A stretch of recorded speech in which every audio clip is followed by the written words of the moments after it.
Okay, so this is Causal Inference in Statistics, that book right there. And we're in the last chapter, chapter 4, looking at counterfactuals. And we're on question 4.4.2. But as we go through this, because I kind of feel like the counterfactuals could use a little bit more fleshing out, I'm also doing the examples that are presented in the chapter. So we're going to lump example 4.4.2 and question 4.4.2 together here. Let's start with the example here. So here's the setup here, and I think I'll read this verbatim. So in many experiments, the external manipulation consists of adding or subtracting some amount of variable x without disabling pre-existing causes of x, as is required by the do operator. For example, we might give, some insulin to a group of patients with varying levels of insulin already present in their systems, right? So in other words, we have these people or lab animals, and we're giving them a hormone, additional hormone on top of what their body already produces. Okay. So here, the pre-existing causes of the manipulated variable continue to exert their influences, and a new quantity is added. Okay, that's basically what I just said. Okay, so can the effect of such interventions be predicted from observational studies or from experimental studies in which x was uniformly set to some predetermined value, little x? Okay, so the first thing I want to do is kind of draw out the scenario as far as I understand it. Okay, so this is what I think is happening, right? So we have some amount of insulin in the body, in the system here, and it is being affected by the amount of endogenous production, that's how much your body makes normally, and exogenous insulin. And exogenous means it's coming from outside of the body, right? This is what's being injected. And so both of those contribute to the total insulin, and then those insulins go on to have whatever effects they're going to have. Okay. If you need something concrete, if you're not familiar with insulin, its most well-known function is to control blood sugar. So as blood sugar goes up, insulin goes up and helps to decrease blood sugar. Okay. So, and then, the question doesn't really state this, and so I kind of question how much the authors understand about this system, or how even how relevant this is. But the effects of insulin are homeostatic, right? So the effects of insulin then go on to trigger these homeostatic mechanisms that have some effect on endogenous insulin production. So yeah.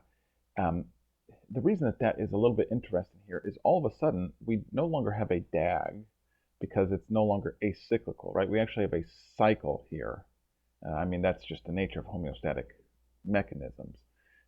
So to be honest, I'm not really sure how we deal with that, but I'm just going to push ahead anyway. And the final thing to show is that I've added all of these little unobserved error terms, I think really just so I could be thorough as I was trying to think my way through this using counterfactuals. Remember, counterfactuals are very much relying on these error terms.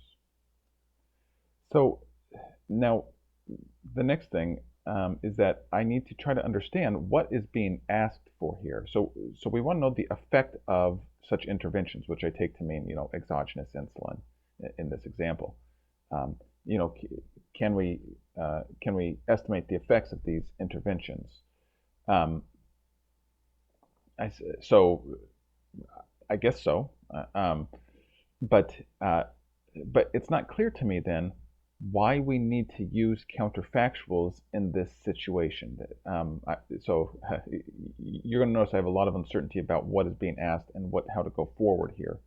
But it's not clear to me why we can't just simply do some kind of basic regression like this, right? Where we have, we have the expected value of the outcome, maybe that's blood sugar, and why we can't just find the effect of why we can't just find the expected value of blood sugar given the intervention minus the effect on blood sugar without the intervention. I don't understand why we can't do that, to be honest, and therefore why we need counterfactuals in this case. But nevertheless, the question, or not the question, I'm sorry, you'd have to read the book to know this, but the explanation goes on to say that we cannot use do expressions. Again, I kind of disagree with that because I think that we can use a do expression here. So there you go. I don't really know what to do about that. That does not mean that we cannot express this in terms of counterfactuals, though. And so that's what I'm going to do here. I'm going to try to express the situation in terms of counterfactuals. Okay. And so that's what I have done right here. Okay. Where the counterfactual of y is x prime, where x prime equals the baseline value little x plus the quantity added q. Okay. So then in that case, the effect of the intervention would be, that particular expected value minus the counterfactual where x prime just equals the baseline value, right? In both cases where we've only observed x equals x. And then, so we're summing all of that, and in each case, we're multiplying it by the probability of x equals x. Again, where, little x is the baseline value for insulin in this case. And we can go through and simplify, and ultimately we get this expression for the counterfactual term. Okay. Now the book says that we can go on to expand all of this, right, by also summing over a set of covariates z, where z is not pictured here, but z might be some set of covariates that are affecting homeostatic mechanisms or endogenous insulin. So it might be sex, right? So males and females might produce different amounts of endogenous insulin or something like that. So I apologize for how poorly I've done with this particular question, but I am rather confused by it. And so if people want to clarify in the comments, that would be fantastic. But I'm still left with the question of why would we want to express this in terms of counterfactuals when, at least I can, as far as I can tell, we could just run simple regression to find the effect, the intervention, or the effect of the intervention. And the book gives some kind of explanation here, and I guess that it makes some sense. But basically, it wants to distinguish between what it's roughly calling a scientific-based interest in the question versus a policy-based interest in the question. Okay, and so in a scientific-based interest in the question, we might want to globally understand what is the effect of the intervention on the outcome. But in the policy-based interest, we want to know the population to which we are applying the intervention. Therefore, it argues we should use counterfactuals. I don't know if I'm very confused or if this is just the author's kind of reaching to find a place to put this type of example in. Anyway, I apologize for how poor this answer is. I cannot tell if it's my fault or the fault of the author. So if you have a better insight, do please comment. Okay, now let's get to something a little bit more confident in, which is question 4.4.2. Okay, so here's the question. Joe has never smoked before, but as a result of peer pressure and other personal factors, he's decided to start smoking. He buys a pack of cigarettes, comes home, and asks himself, I am about to start smoking. Should I start smoking? Okay. And then we have, so that's not the question. We should just answer no automatically there, reflexively. But we have, 3 sub-questions here that we're supposed to kind of walk ourselves through. Okay, so let's do that. So the first one is we want to formulate Joe's question mathematically in terms of ETT, expected, what does it stand for? Effective treatment in the treated. Okay. So this is the expression. Okay, so now we've derived this answer previously, so I'm not deriving it here, but I think we derived it. In some earlier question here. Yeah, I think in question 4.4.1 we derived this. So yeah, right here. Yeah, in part A. So if you want to see the derivation of that, then go back there. But here I'm basically just copy pasting that. Okay. Okay. So now for part B, we're asked what type of data would enable Joe to estimate his chances of getting cancer, given that he goes ahead with the decision to smoke rather than not smoke. Okay, so I think this question is kind of vaguely worded, or I mean, the question maybe even seems so obvious as to be difficult to answer, type thing. But we would need cancer rates among smokers and non-smokers, and then the more specific we could be, to a population like Joe, the better.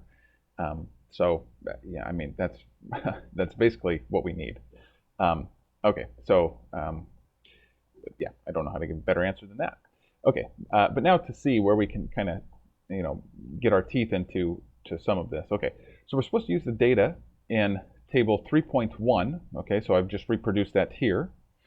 To estimate the chances associated with his decision in B, which I don't know why they couldn't just say, to estimate his risk of cancer if he starts smoking. But that's what is being asked. Okay, so so the first thing that we need to do is to develop a causal model, to explain this data. I mean, that's really what so much of this, a major theme of this book, and so it's a little bit surprising that they don't specify that in the question.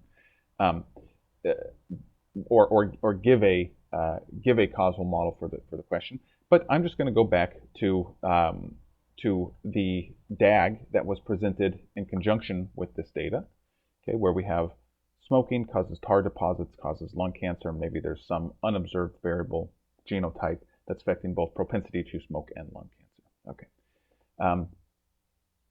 Okay. So again, we're supposed to find the expected treatment in the treated, given the expression that we copied, for part A here, which is right here. Okay. So let's just work ourselves through this. Okay. Using the data up here. Of course, I'm not going to scroll up and down, so you can hopefully cross-check what I have done. But